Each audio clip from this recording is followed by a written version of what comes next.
This is a Fonzie Studio podcast.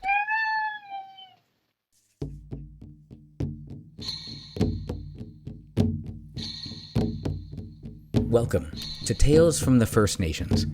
I'm Jay Idle, and every week I'll share with you a tale and ancient wisdom of the native tribes of North America.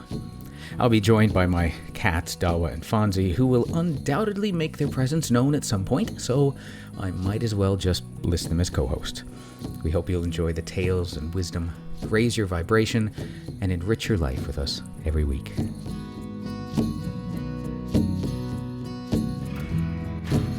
Welcome, friends. Welcome to the 27th episode of Tales from the First Nations. I'm your host, Jay Idle. And today's topic is something I'm so excited to share with you that I'm genuinely shocked that it took me 27 episodes to get to it. Whoa. So my British friends, Mark and Maz, recently introduced me to an amazing Nordic band called Heilung. Wow, are they good. They play the music of the ancient Germanic tribes and Vikings, and the music is all drumming and chanting and throat singing, and I love it. Well, Mark pointed out to me that this was the First Nations people of Europe, and that's why the drumming was so similar to the First Nations people of North America. And it was at that moment that I was shocked we had never talked about drums. What was I thinking? Drums are such an important part of the First Nations people, and not just here, but literally everywhere. I remember when I got my drum, a hand drum, my friend Veronica told me to treat it with respect because it's the heartbeat of Mother Earth. It carries the voice of the people to the eagle who carries the prayers to the Creator. It's such a powerful and spiritual thing. At my first powwow, I was mesmerized by the energy and power of the drum. Oh. To this day, whenever I hear drumming, I just want to get up and dance. The energy just compels me to move, and I love it. In some traditions, it's said that the drum was originally given to the Grandmother Society, which is a group of women who were responsible for maintaining the spiritual well-being of the tribe. The drum was used to reconnect individuals with their spiritual selves and was an essential part of ceremonies such as round dances, sweat lodges, and sun dances. The big drum, often called the grandfather drum, was made to bring people together and share information among them. And this drum was significant, had such incredible significant cultural importance. It's used in powwows to bring people together from all over the world. Now, each of the different First Nations groups used the drum similarly, but for different spiritual practices that they connected with. So there are so many different ceremonies that feature the drum that I couldn't possibly name them all. So instead, I'm just going to move into our first of two stories today. The first is from the Abenaki people and their legend of the origin of the drum.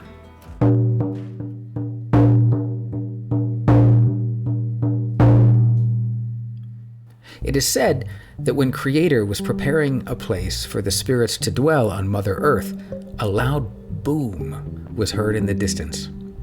As Creator listened, the sound came even closer until it was present right in front of Creator. Creator asked, "Who are you?" "I am the spirit of the drum," came the reply. Creator asked of the spirit of the drum, "What is it you want?" The spirit of the drum spoke to Creator, saying, "I would like to be a part of this wonderful thing you are creating." After a moment of thought, Creator asked, "And what part will you play, spirit of the drum?" "I would like to accompany the voices of the people," replied spirit of the drum. "When they sing from their hearts, I will sing too, as if I am the heartbeat of Mother Earth. Then all will sing in harmony."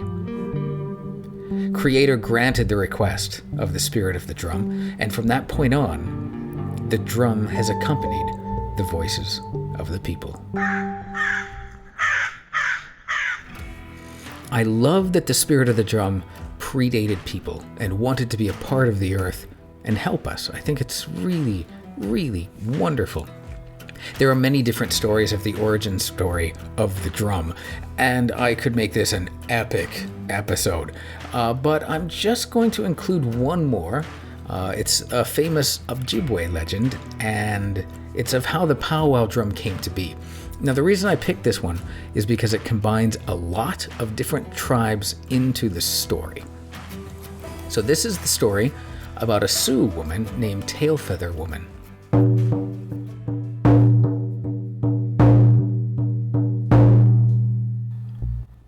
The dance drum began with a vision. To escape the white soldiers who were massacring her camp, Tailfeather Woman, a Dakota Sioux, hid in a lake under the lily pads. She hid there for 4 days. While she was hiding, the Creator came to her in a vision and instructed her to make a large dance drum. In her vision, she learned the songs and rituals to go with the drum. And when she came out of the water, she taught them to her people. The drum would be a part of a ceremony that would promote peace and brotherhood from then on, and would bring an end to the bloodshed. It was said that the drum would not stay with the Sioux, however. It was meant to be copied and passed on to other tribes, and promote a long-lasting peace, even with the white men. It was said that the progress of the big drum was enabled by the earlier spread of the men's grass dance. This dance was significant in that it featured a single, large drum that singers would beat in unison as they sang. Before this time, the singers usually had hand drums, one to each singer. The spread of the grass dance drum paved the way for the dance drum, which caught on right away with the Ojibwe when it was brought by the Sioux. People from neighboring tribes not only brought drums to their people, but also painstakingly taught the neighboring tribes how to properly make their own drums, the rituals, and the dances associated with the drum.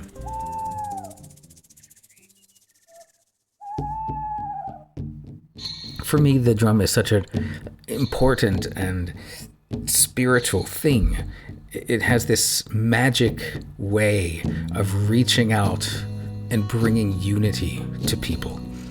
It connects us to something greater than ourselves and also each other. And I think that is just the greatest and most powerful thing that there is in the world.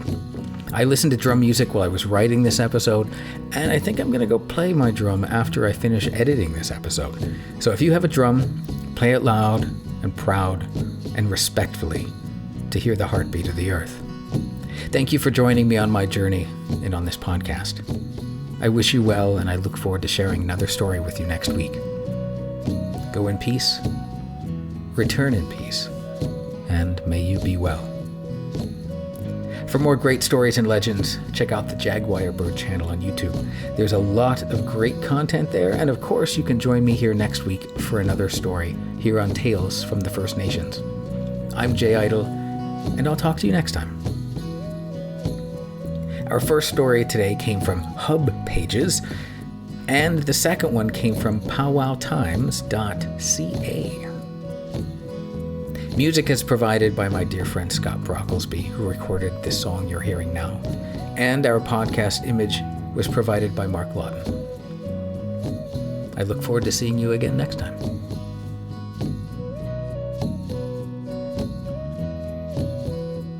All right, that's it. How'd we do, Dawa? Phones? Excellent. Then I'll share it.